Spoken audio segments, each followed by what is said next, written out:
Hello, women in wellness. Welcome back. It's Dr. Caitlin, Dr. Sonia, and Dr. Mindy here. And we're going to talk a little bit more about the food that we talked about last time and switches and alternatives and why, even when you make switches or make shifts with your diet, why are you still not seeing results? I know every single one of us hears this on a daily basis. And for those of you that are watching this, you guys might be wondering, where in the heck is Dr. Sonia right now? So why don't I let her address that beautiful elephant in the room with her background, and then we'll dive into the information that we're really excited to give you guys today. Yeah, yes, indeed. I am in Baja, beautiful Baja, and I've been bringing the family here for the last 2 years. It's our fourth time here, and it's a beautiful little surf town called Los Cerritos. So I don't want to give it away too much because then it starts getting crowded. Yeah. It's kind of a secret spot still. And even within the last 2 years, it's actually changed quite a bit. But it's so great, so quiet, a lot of locals, which is nice because you really get a taste of the culture. And yeah, we like to surf, so it's the perfect spot for us. So I am here, and the reason why I still wanted to do the podcast was to really encourage women that you can have it all. And that's one of the things that we're really talking about here is that you can go on vacation, you can have time for yourself and make it a priority and still do the things that you love, right? Yeah, Dr. Mindy and I were saying how envious we are of where you're at and the beautiful weather. Granted, Dr. Mindy's weather is a little bit nicer than what I'm dealing with today. Yes. You're lucky you got out of this for this week. I know, I am lucky. Every morning we wake up, and we were just talking about that last night, Nick and I, and how blessed we are in our life that we can do this. And even when we were driving out here, we're like, we are so lucky and so grateful to have this opportunity. Yeah. So yes, I know I am lucky. And then we won't envy you when you go back into the snow. Right, then I'll be like, right. Exactly. So I'm going back to cold. Well, we get freezing rain. We don't really get snow out here, Dr. Mindy. It's freezing rain. Yes, it's rain. A lot of rain. Wet feet. Yes. Yeah. If we have cloud cover here in California, we start to put our wool sweaters on. Right. There's panic, right? That's right. Everybody stays inside. So. Right. Yeah. We all get used to our environment, don't we? Mm-hmm. That's right. Mm-hmm. I'll adjust. Perfect. Well, Dr. Mindy, do you want to kick off the food substitutions and why certain foods will definitely limit somebody's ability to not just lose the weight, but maintain the weight loss if they were so fortunate to lose some weight that they were hoping to lose? Yeah, I think that the most important rule with food and weight loss needs to be you have to stop eating toxic food. So, I think we've talked about this, that low calorie food is really, and I get this a lot where people are like, but it's working for me. Like we're back on Weight Watchers. I'm sorry. There you go again. But I went on Weight Watchers. I have a couple right now that the husband wants to be on Weight Watchers. So they're both on those. And he's losing weight. And he's like, well, look, I'm losing weight. And my point is that you will never, ever, ever lose weight permanently if you're doing toxic food. Yes, it may, the points, the calorie deprivation, it may work temporarily, but you will gain it back. And I think what we've shared over these last few episodes is there are strategies that you can really apply so that you lose weight for good. And the first thing is you have to get off the toxins. You have to get on to fresh food. So, food without a label, like, an apple doesn't have a label, So if it has a label, now you have a whole nother level of complexity. You've got to look at it. You've got to understand how to manage it. But I went to my farmer's market yesterday, and everything there was label free, right? It was just all in big bins. I get to talk to the farmer. Mm-hmm. That's the kind of food that I think should be the number one shift, is get off the toxic processed foods and onto the fresh stuff. Mm-hmm. And then I think we talked about this last week. And then the second layer would be, what's your fresh food sprayed with? And how do we get you off the pesticide filled foods? So a question that I get all the time, and I'm sure you guys get this too, is eating organic, because that's what you're referring to, right, with the pesticide free. Eating organic is extremely expensive and it doesn't fit within my budget. So how do you guys answer to that? Because I'm positive we all hear this. I know I hear it. Yeah, there's times where I've actually calculated for them how much a certain dish will cost, and it actually ends up being cheaper than having to pay for drugs. And I think we talked about this last time. You can either pay your farmer now or your pharmacist later, right? So if you think about long-term gains, yes, it may feel like it's a bit of a switch in the beginning and you're paying a little bit more for that produce that you weren't before. But the long-term, effects of that is that you're not going to be paying for medication. You're not going to be taking time off of work because you're not feeling well, because you're not feeding your body the nutrients that it needs. So at the end of the day, you're actually saving a lot of money. And if you're buying fresh produce and none of the processed stuff, you are still saving money by buying organic, because it's the processed stuff in the boxes that actually costs more. That's, yeah. I think it's crazy. Most people don't realize that, do they? They think, the box of pasta is cheaper. It's cheap to feed a family of 4 a spaghetti meal, right? Right. When you look at the breakdown in the cost. But what you're saying is that could actually cost them more down the road. Absolutely. What are your thoughts, Dr. Mindy? Yeah, I think I mentioned this last time that I really see it in my son and in his friends. So every weekend we have a house full of 15 and 16-year-old boys. And what I notice is, everybody talks about how much boys eat. And my boy doesn't eat that much. And I realized it's because I'm serving him fresh food. So it fills you up. So when these boys come over and they eat, they are eating this fresh food. It fills them up faster. They're not in chips and even the chips that we do with with avocado oil. That fills you up. So trashy fake food stimulates your hunger, makes you hold on to weight, and you're going to eat more of it. But when you actually change that, your whole appetite changes. And it's so interesting, because everybody complains about their teenage boys and how they eat them out of house and home. I am not finding that. I'm not. And my kid's an athlete. He's working out all the time. I just don't find that. I find that when you feed them high quality food, they actually eat less. Yeah. And that's just it. When you're feeding your cells nutrition, they're not starving, right? Your body isn't going into that starvation mode, wanting to use up that sugar and wanting more sugar to feed yourself again, because it's satiated. Right. Oh, absolutely. 100%. Have you guys heard from patients or clients that when they switch their diet over, in the beginning, they are more hungry and they are eating more, but then that slows down and they're not actually spending more money because they need to eat more? Have you guys seen that happen with the people you're working with? I have seen that, and going back to what we talked about, I think a few episodes ago, about the mindset, I almost feel like they think they're going to be more hungry because they feel like they're eating less of the other stuff that they're used to eating, or we've shortened their window down. So the mindset kind of comes in, that belief system of like needing to eat every few hours. So it's like retraining themselves that it's okay to just have the big meals 3 times a day or 2 times a day.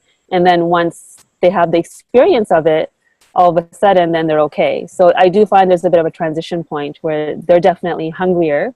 And so I don't know if it's an actual physiological thing that's happening or if it's just starting from up here. And so, what's been your experience?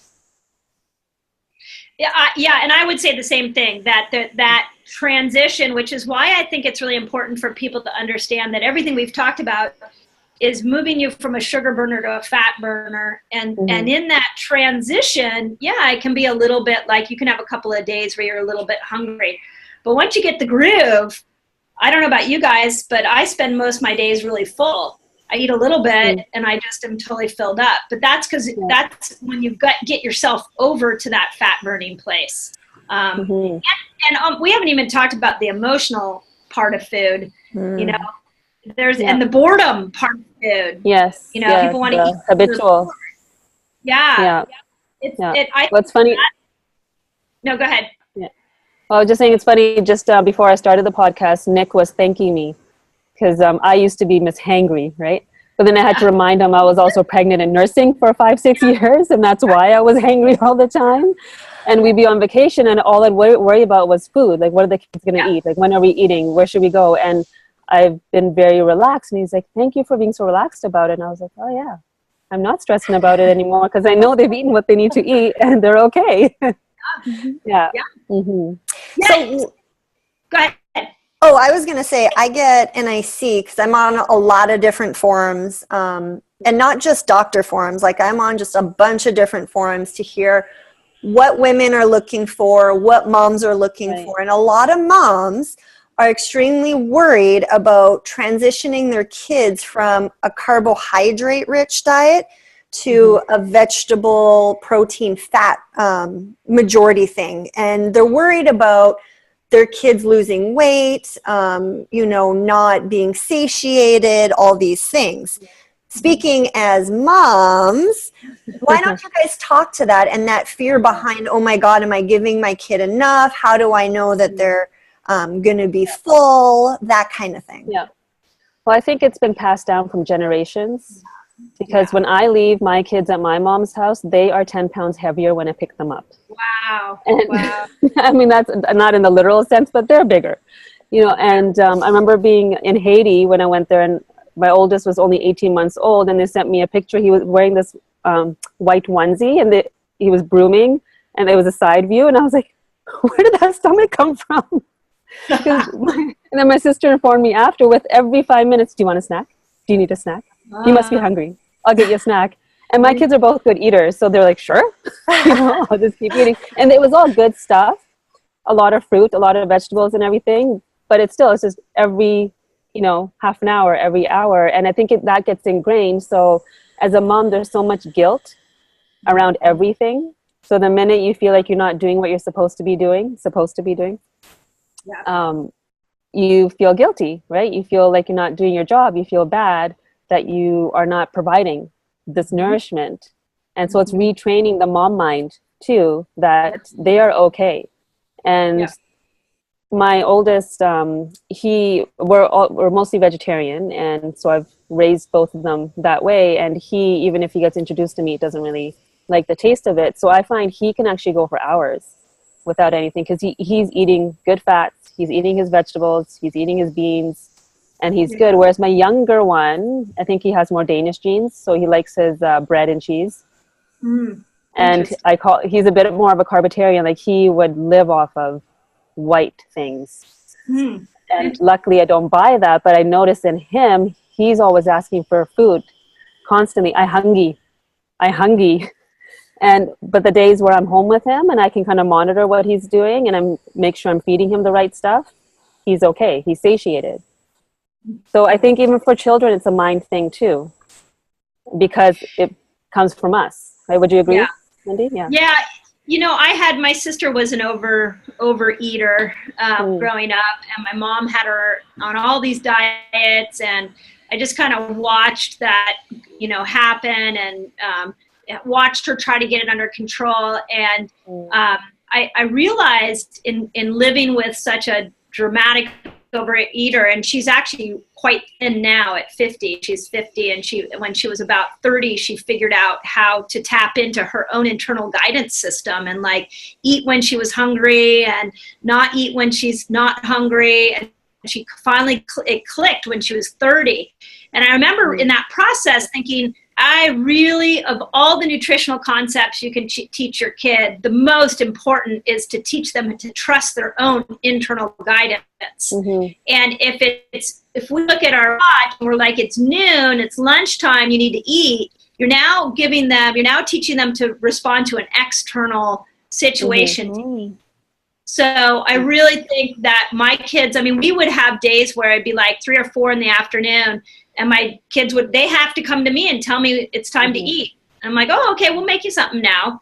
But I really, and that would drive other moms would go crazy. They'd be like, we needed to feed the kids 3 hours ago. And I was always like, man, my kid would let me know. Yeah, and that's definitely something I changed after my oldest, because I did see that I was doing that with him. I would have breakfast, give him a snack, lunch, and he would just keep taking it. And then I had this aha moment of, what am I doing? I'm turning into my mom. Right. So I need to have him come to me. And even with, because he's a good eater too, when he's full, I listen to that. You know, I know a lot of moms around me, they'll just keep, Oh yeah, eating they'll say food. keep eating. Yeah, you got to. You didn't eat all your vegetables. You didn't eat all. I am like, no, you eat what you want to eat, and then I'm just going to keep educating and educating and educating, and believe me, it sticks. It eventually sticks. It does. Oh yeah. Yeah, he was that kid in school, in preschool. He had never had sugar until he went to preschool. And even there, he would ask the teachers if there was a snack day, oh, does that have sugar in it? Right? So I think they do listen. I mean, my youngest will say, is there sugar in there? And then he'll say, okay, no problem, just to defy. But, every personality is different. It's so true. I obviously don't have kids, but my best friend, she has an 8-year-old and a 4-year-old. And the 8-year-old is in school. And for a while there, she wasn't really eating her lunch. And so my friend calls me up and goes, oh my goodness, what do I do? She's really not eating. And she's like, we've tried everything from like grounding to this to that to try and get her to eat. And I'm like, okay, no. I was like, it's okay. I'm like, actually put her on the phone and let me talk to her and see what's going on. And I just asked, I said, hey, what's going on? And she's like, I'm just not hungry. I just don't really want to eat it. Like I'm not hungry. And I said, okay, you're not eating because of another reason though, right? Like nobody said something to you. Nobody made you feel bad. It's just, you're just not hungry. And she's like, yeah, I'm just not hungry. So I made her put her mom back on the phone and I said, look, if she's not eating because she's not hungry, it's fine. I said, she'll probably eat a bigger dinner and that's totally cool. I said, but if she's truly not hungry, don't force her to eat. I said, it will actually be more beneficial long run. Support her choice, but just make sure that the choice to not eat is hers and it's because she's not hungry and not another reason because somebody called her a name or made fun of her lunch or whatever it may be, right? Yeah. So it's all about listening to their cues. Right. Yeah. And, everybody's different. Luckily for me, I've never been one to, for the most part, eat unless I am hungry. And that's probably, I'm the only one in my family where I've never, like I said last time, I'm not a breakfast person, never have been. If I'm going to do breakfast, it's like 11, 12 o'clock, more of a brunch kind of thing anyway. And my entire family, constantly comments on how small I am. But it's not, I'm not really that small. I'm not eating to eat. Does that make sense? Like I'm eating nourishment. Right. When I'm hungry. And when I'm hungry, I eat. Yeah. Like I eat till I'm full. And I think that's a perfect example of somebody's tapped into their internal guidance system of when to eat. And when all three of us, when you guys sit down with clients, I find that that's kind of this hurdle or elephant in the room that needs to be addressed, which is like the relationship with food. Always.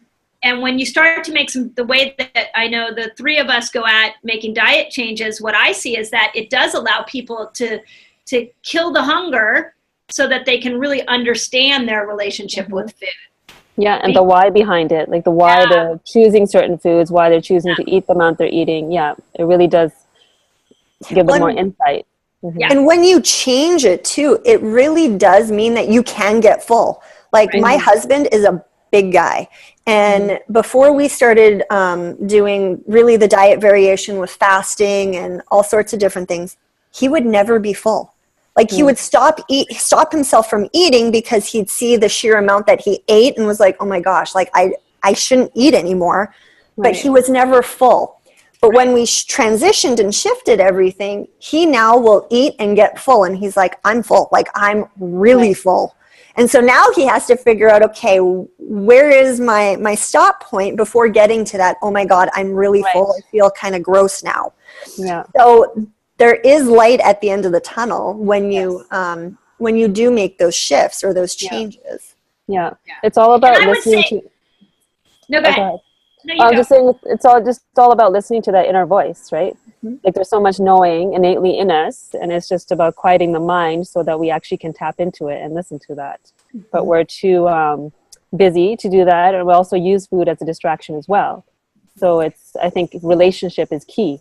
Yeah. So what I was going to say is, wouldn't you guys say with everybody you've worked with, when you go to change their nutrition, even the hungriest of people will tell you they're no longer hungry. Mhm. I mean, that's like 100% finding, don't you think? Yeah. Oh, that's me.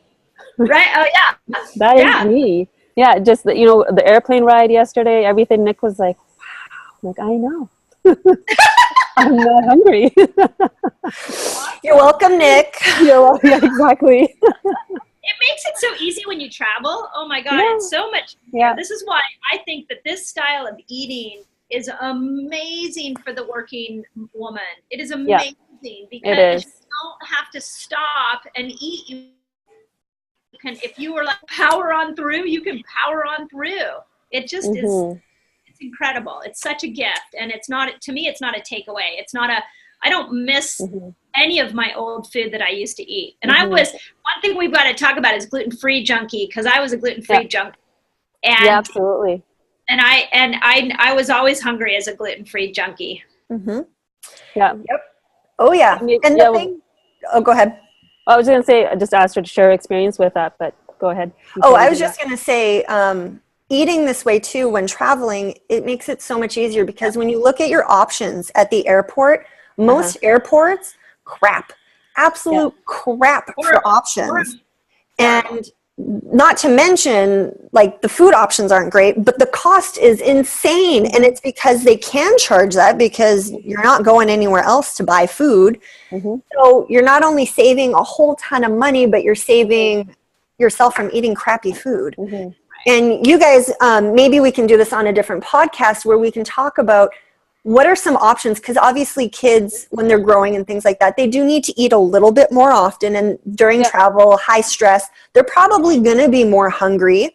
Yeah. What are some things that you guys can do, or parents can do Bring to with them. prepare for that? What Yeah. are some snack ideas? What are some different options? But I think we should maybe save that for a different episode. Sure. Because Yeah, we could do a I whole can one. share. Yeah, I can share what I brought this time if you want. Just on our plane ride over here, I basically had avocados. I had some nuts I was going to say that. with us. Yeah, and it was really easy. And really, that's all they needed. I mean, they were so busy doing their little workbooks and like being excited about being on an airplane that satiated them for the entire trip, and for the first time where they actually didn't ask for anything more.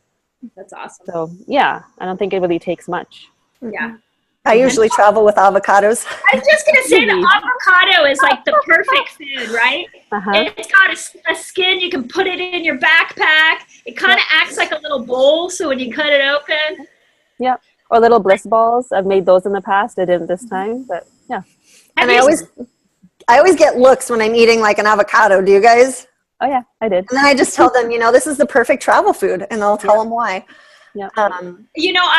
There's a funny meme that went through Facebook that said, "Stop trying to make everybody happy. You're not an avocado." Yeah. I love it. I looked at them, because avocados make everybody happy. Yeah. So on the avocado, I'm going to take this down a slight rabbit hole. Did you guys hear that they're trying to genetically engineer avocados that don't have pits so that people don't cut themselves and end up in emergency rooms? Oh my. Oh Isn't that crazy? yeah. They're Yeah. messing with like the perfect food. Yeah. It's like, that reminds me of the apple they tried to create, that wooden brown and the kids love. Right. Yeah. Yeah. I mean, and that actually brings up a really good point. Like, just because it's a fruit and it doesn't have a label, if it's been genetically modified, it is still going to destroy your health. Like that, that to me is still a toxic food. Mhm. So when you look at an avocado without a pit and go, ooh, that's really cool, you got to think twice about that. Mm-hmm. So why don't we touch on the genetically modified component, because so many people and a lot of the farmers that use them go, it's the same structure. A tomato is a tomato, whether it's genetically modified or not. What do you guys think of that? That's a lie. Yes. Why? Why is that a lie? Been lied to. Once you've been modifying the DNA of anything, it is no longer like its original source.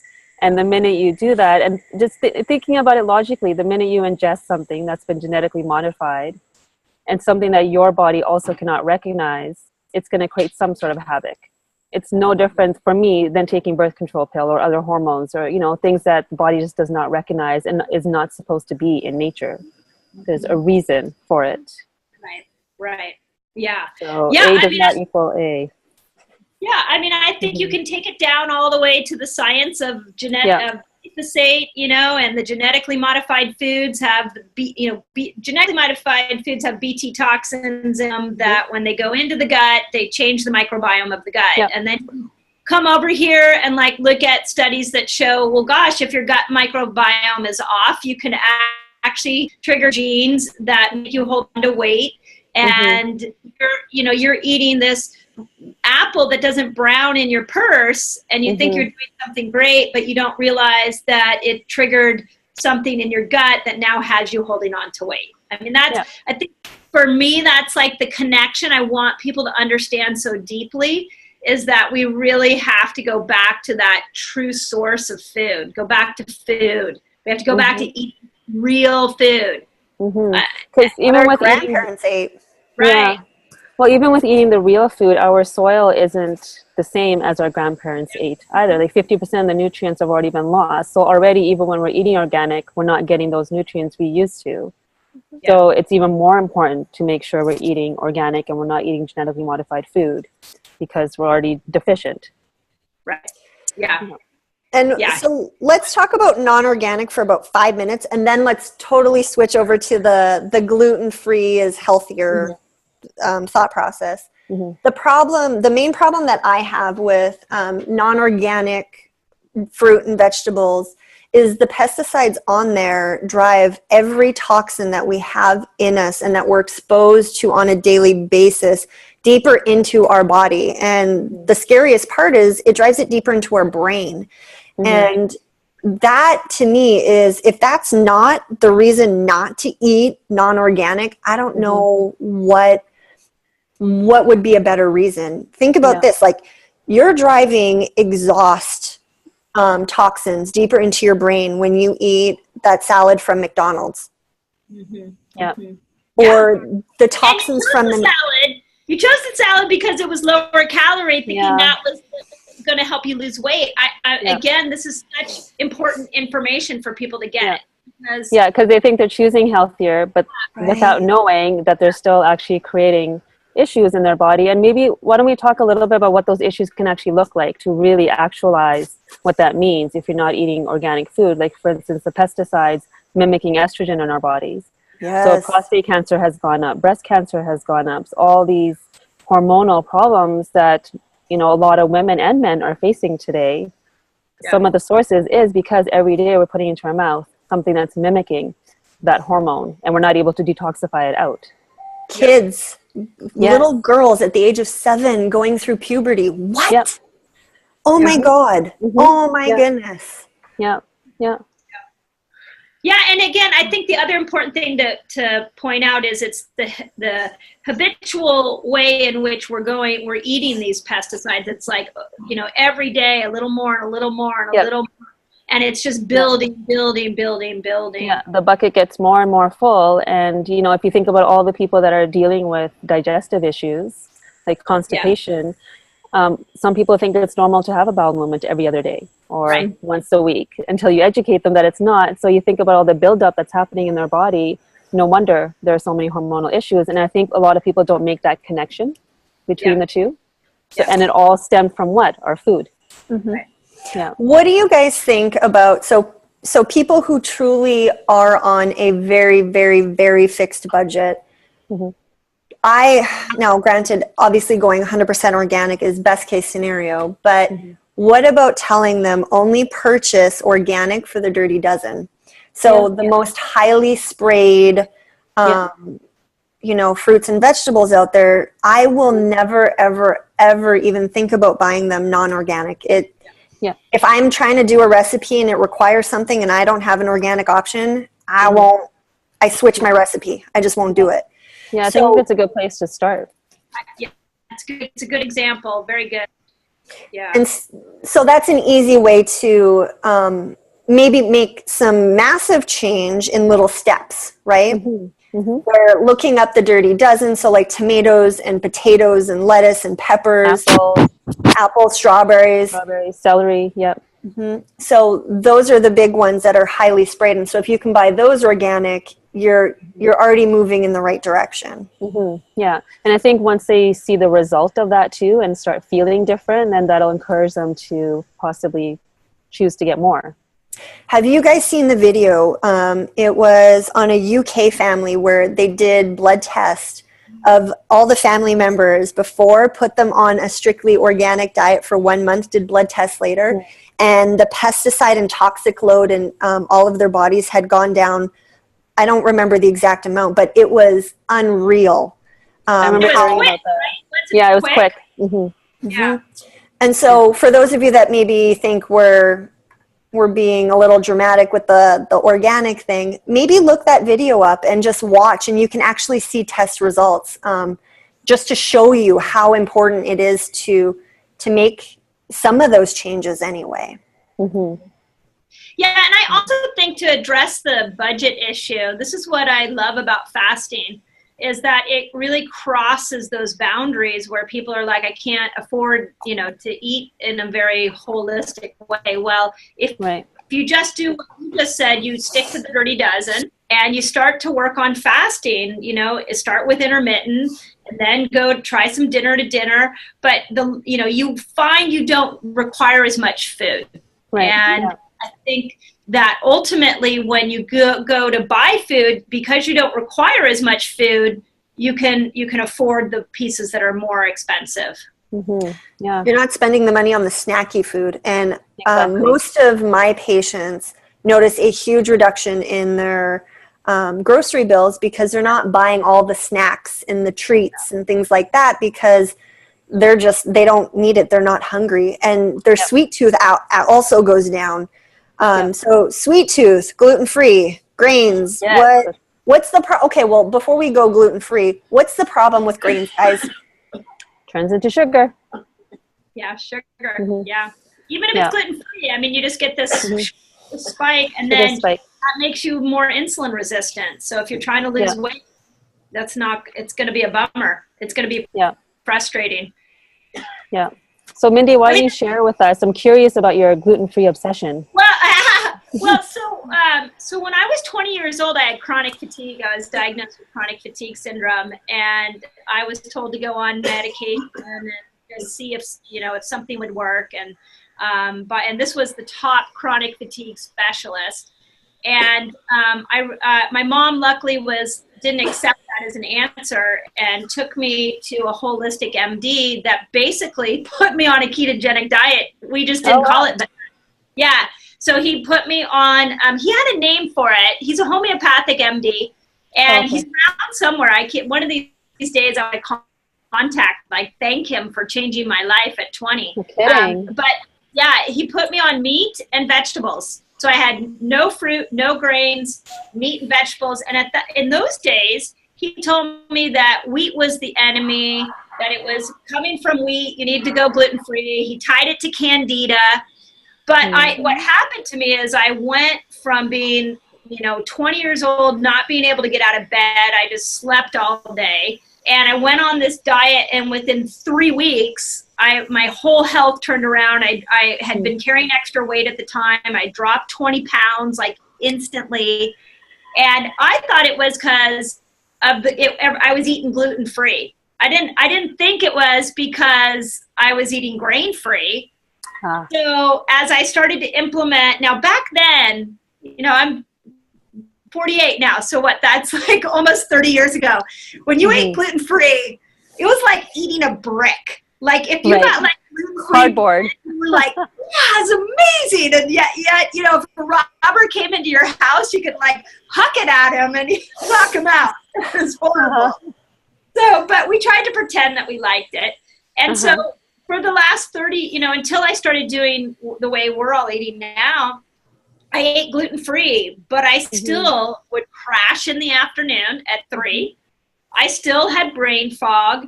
I still had big hormonal swings. I didn't have the level of health that I have now.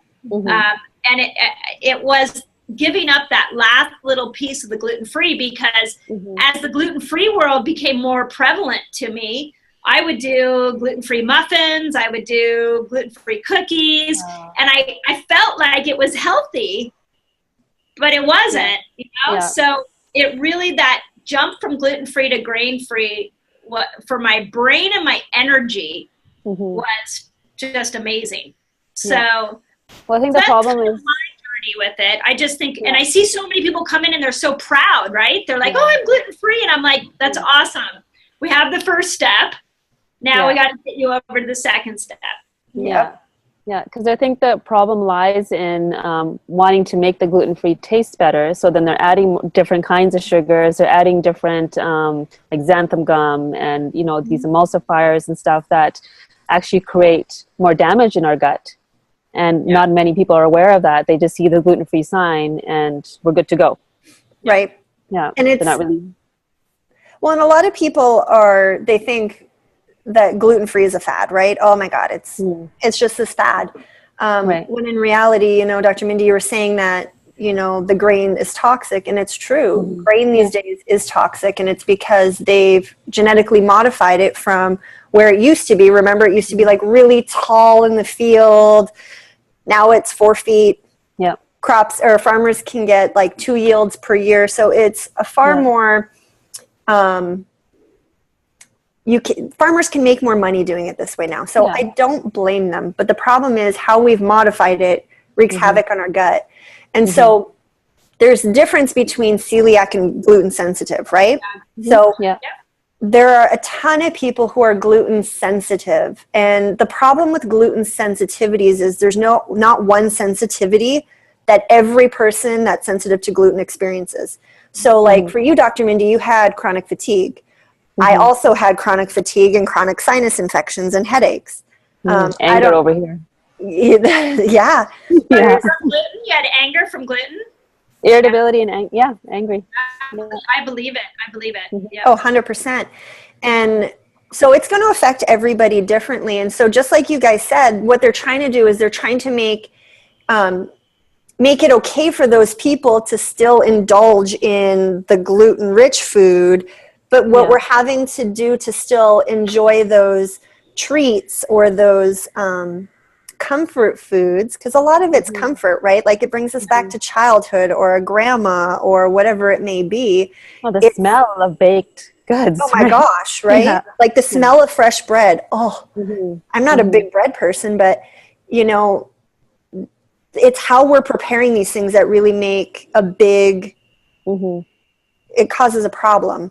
So what are some of your big alternative switches that people can, instead of doing gluten-free bread or gluten-free muffin or gluten-free pasta or whatever the gluten-free thing is, what do you guys tell your patients to switch it out with that isn't going to affect them negatively health-wise? Yeah. Well, for me being vegetarian, especially with the pasta, what I've done with the kids is even Costco now sells lentil pasta. It sells pea pasta as well and chickpea pasta. So I kind of alternate with those.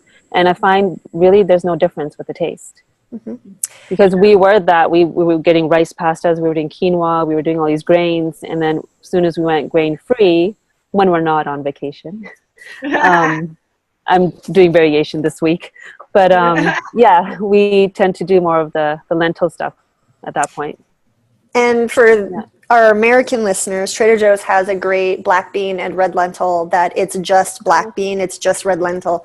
So there's not added stuff. And I'm pretty sure it's organic. Granted, I haven't checked it out in a while because pasta's not a big staple in my house, but that's a great option.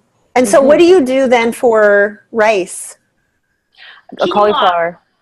Oh, I don't even do quinoa anymore. Cauliflower rice. Yeah. The other day I made a chickpea curry. And normally we would have a bed of rice, but I just did some cauliflower rice, and it was fantastic. Yeah. Yeah. That's what we do too. Yeah. And you can buy it.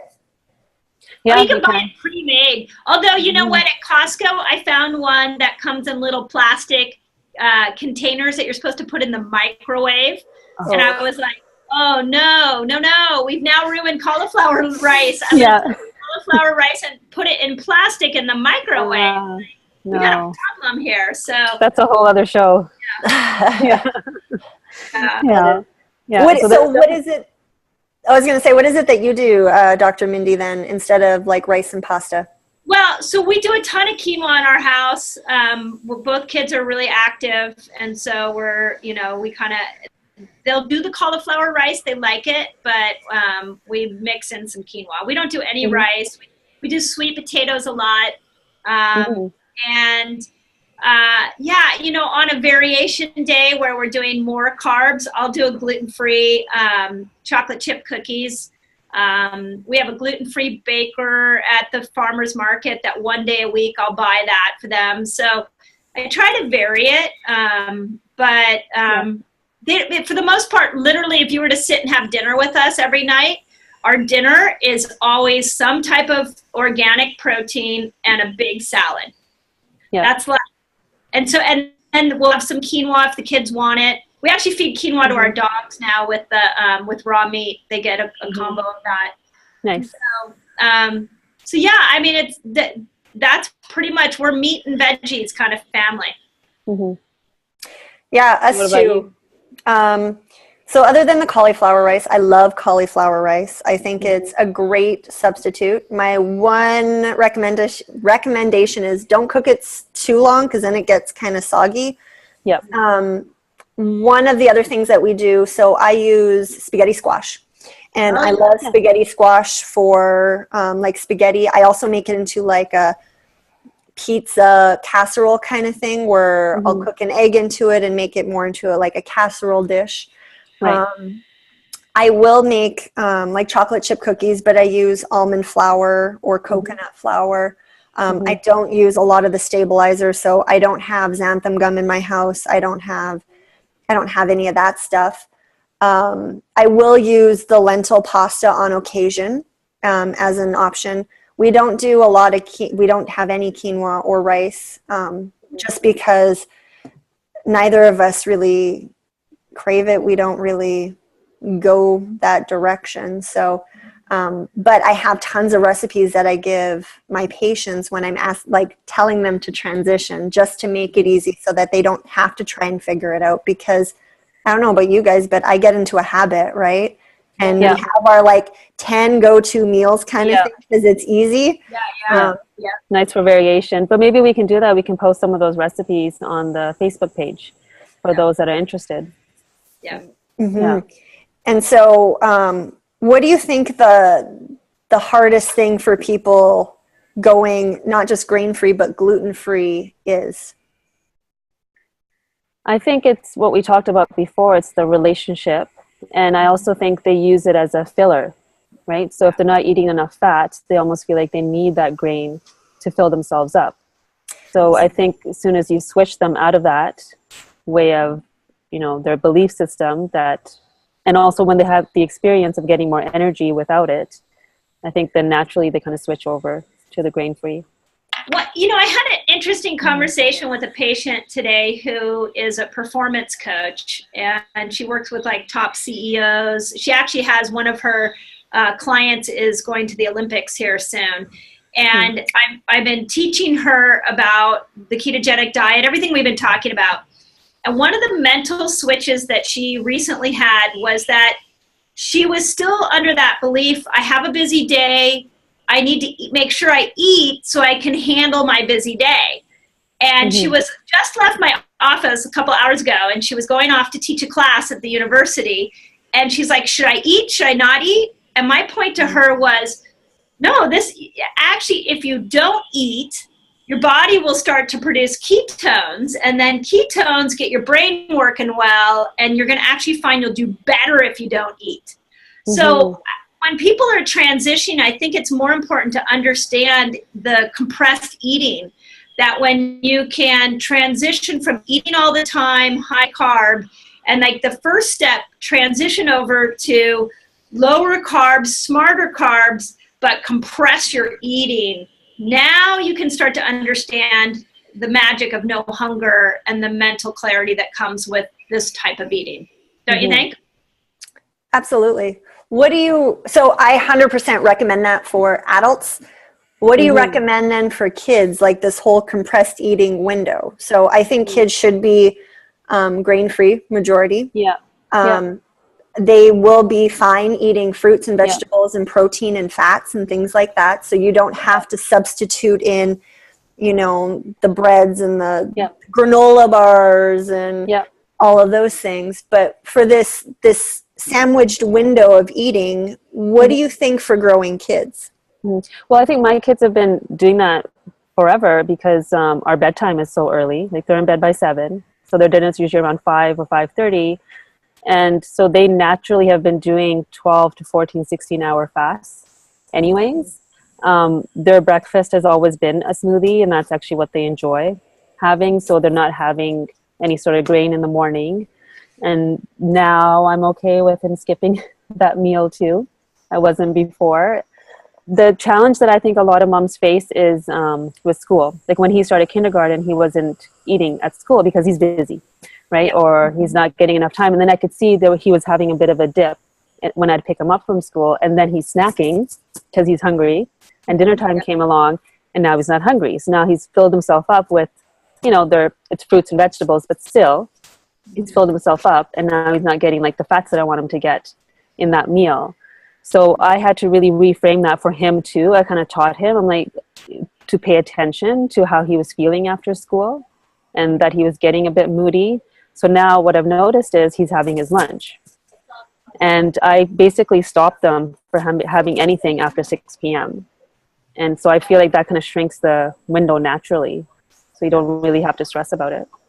Yeah, and I mean, with teenagers, they're very hard to control. Yeah.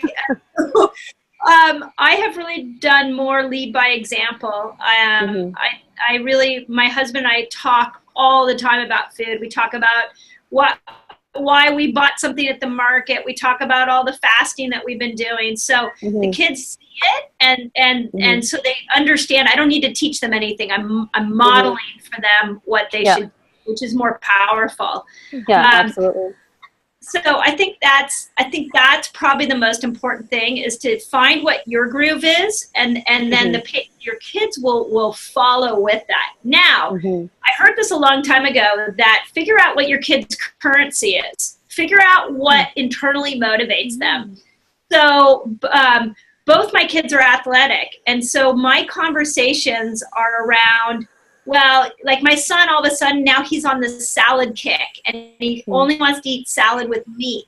Well, he was my carb lover a year ago. Well, he has a new goal that he wants to reach a certain level in soccer. So I didn't have to say anything to him like, well, if you want to hit that certain level, you probably should start eating salads. I just started asking him questions like, so, what do you think those athletes do? How do you want your body to feel? What kind of foods do you think you should eat? And he already knew because it's the culture of the house. So I think you can say so much more by modeling it than trying to, I see a lot of parents try to shove their nutrition ideas down their kid's throat. And it's like, no, it's like you're teaching them a language. You're teaching them how to do this, and then you're modeling it. And over time, it'll eventually click for them. Yeah, they copy what you do, not what you say. What do you guys think about getting them involved in the meal prep? Yes, that's huge for me, especially my 3-year-old who is a bit of a foodie. So I notice with him, if it's a meal that he's prepped with me, no problem, he will eat it. Yeah. And he's learning. Or what we do is when the kids are like, we have no food in the house, which is code for the pantry and the refrigerator are full, but I don't really like what's in there. Or I have to actually make something. Yeah. Right. I'm like, okay, well, come with me to Whole Foods next time, or come to me to the farmer's market and we can talk about what you want. And if you involve them in the purchasing of the food, it's pretty cool. Then they really have ownership over it. Like, oh, remember those things you bought at the market the other day? They're still in the pantry. Mm-hmm. So, Yeah, Yep. involvement is key. Mhm. yeah. Yep. And that was actually one of the ways that she may as well be my niece started eating her lunches is she had more involvement in what she was Mhm. going to eat for lunch. Yeah. There's still days where she goes home and she didn't touch her lunch, but Yeah. it's not as common anymore. Yeah, And it was same here. allowing them to have choice and say in what it is that they're going to eat versus, you know, sometimes we get in a rut. I know I get in a rut and I don't even have kids, but Mhm. I'm fine with eating the same thing over and over again for a period of time. Then I get sick of They're it not. and then I don't want to eat it. But They they get might not. Yeah, they're not at all. Mine will say again. Yeah. Like, okay, it's time to change. And Yeah. if that's not key, then I don't know what Yeah. is, right? Yeah. Yeah. Well, ladies, my mind's starting to slow down. It's siesta time soon. I'm sorry, but it's the heat. Oh, that's funny. So why don't we end My with answer. Yeah.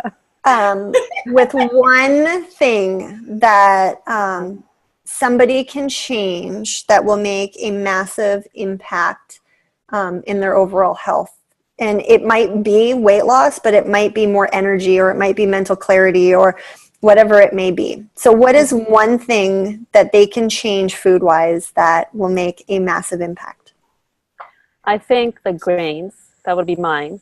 If you're eating them 3 times a day, go down to 1.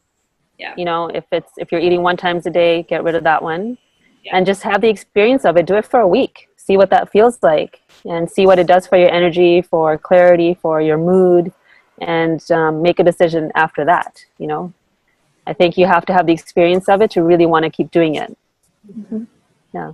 Yeah, I think that's a good one. And then I also would throw in intermittent fasting. I just watched people with serious food addiction.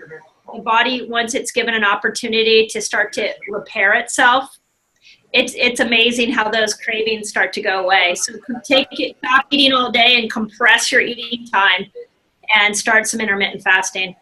Mm-hmm. What about you, Dr. Caitlin? Whew, I got lots. So mine would be start switching the produce over from the Dirty Dozen to organic. And that you'll see a massive change within a month. That's probably the one thing. If you can't go 100% organic, start buying the Dirty Dozen organic and start there. I think they've gotten a lot of information today. Yes.